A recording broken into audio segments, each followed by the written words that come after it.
Le transport sanitaire héliporté est de plus en plus présent au quotidien. Dans notre région, la gendarmerie, la sécurité civile et les départements comme l'Yonne et la Côte d'Or bénéficient d'un hélicoptère. La Saône-et-Loire, quant à elle, possède depuis un peu plus d'1 an un Héli-SMUR. Nous allons, par cette brève vidéo, vous en montrer un aperçu.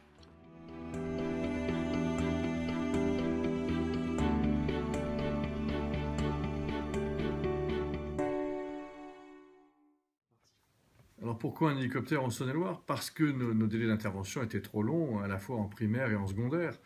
On a un département qui fait plus de 8000 km², c'est le 7e de France en superficie, et il n'y avait aucun moyen héliporté.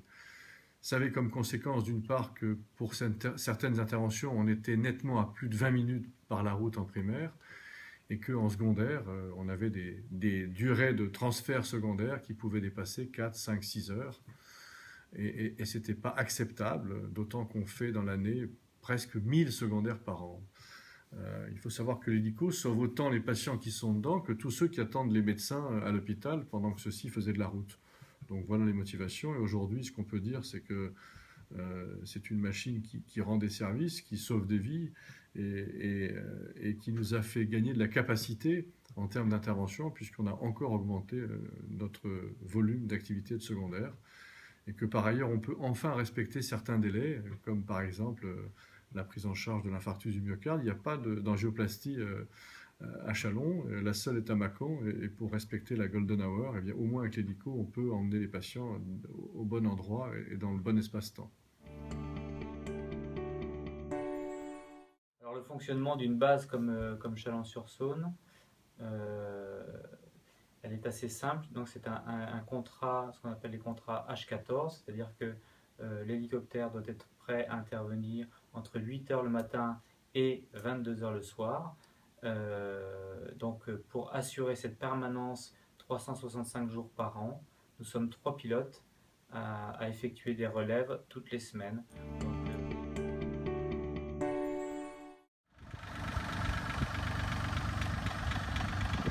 SAMU 71 Chalon-sur-Saône est équipé d'un EC135 T2+, c'est donc une machine française d'Eurocopter, biturbine, donc la limite de poids est de 2 tonnes 9. Elle permet d'embarquer 5 personnes. Donc on travaille en monopilote, donc ça veut dire qu'on peut embarquer en respectant bien évidemment les limites de poids et de puissance et les caractéristiques de la machine, un médecin, un infirmier, voire un ambulancier avec le patient. L'équipement dans un Héli-SMUR est identique à un équipement d'ambulance de réanimation du SMUR, et en fait c'est l'hôpital à l'extérieur de l'hôpital.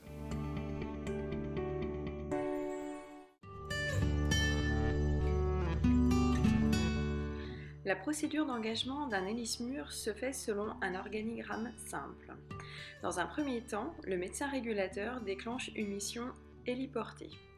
Ensuite, les armes appellent le pilote et contactent la sécurité incendie. Le pilote, après réception de la demande, rappelle le centre 15 et accepte ou refuse la mission. Sa décision est sans appel. Si la mission est acceptée, l'équipe SMUR se rend sur l'héliport. Enfin, le CTA est informé du déclenchement de l'Héli-SMUR.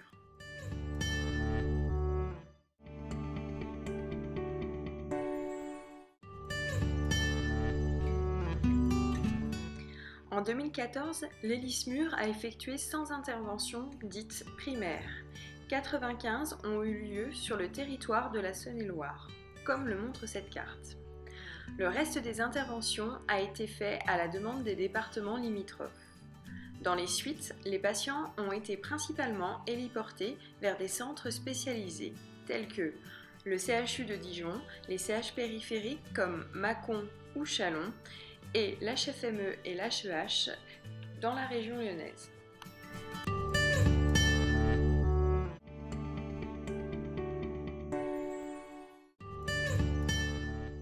Durant l'année 2014, 457 secondaires ont été effectués. La traumatologie, les filières cardiologiques et réanimatoires en sont les principaux motifs.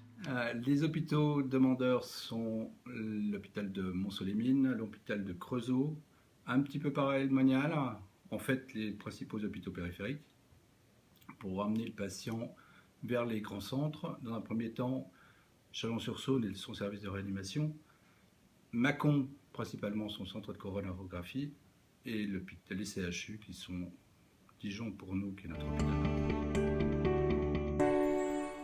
Mais en 2014, on était le premier SAMU H14 de France pour INAER en nombre d'heures de vol. Donc on a quand même une très grosse activité qui est répartie, qui est assez bien répartie sur l'année, avec la période creuse toujours novembre-décembre pour des raisons météorologiques.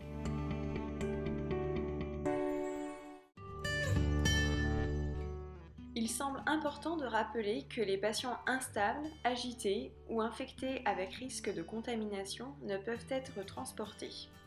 Il en est de même pour ceux ayant un poids supérieur à 120 kg et pour les parturientes dont l'accouchement est imminent. Dans l'hélicoptère, la réalisation d'actes médicaux est limitée principalement par le manque de place. L'échographie embarquée est toutefois possible en complément du monitorage standard.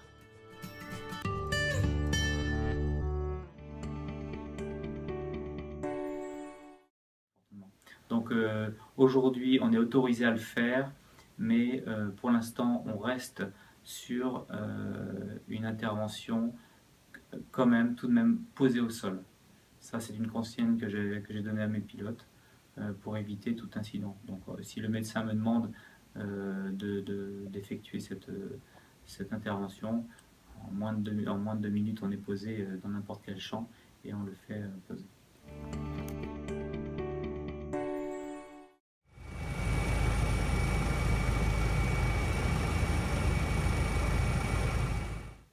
Chaque personne est différente à l'appréhension de voler.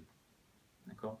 C'est pas quelque chose de naturel. Donc il y a des gens qui appréhendent de partir en vol, et il y a des gens qui peuvent appréhender aussi de voler avec quelqu'un.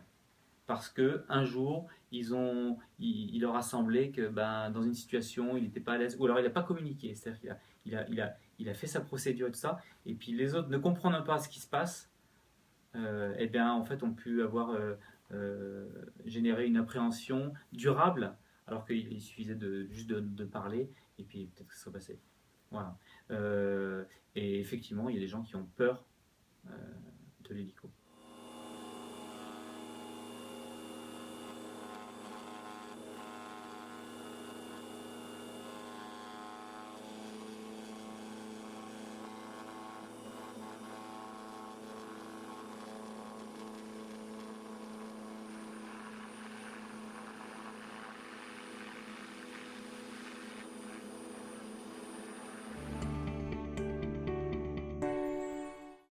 Quand on a un hélicoptère, on se rend compte que ça vole pas tout le temps, que ça vole pas bien quand il fait pas beau et que ça vole pas bien la nuit.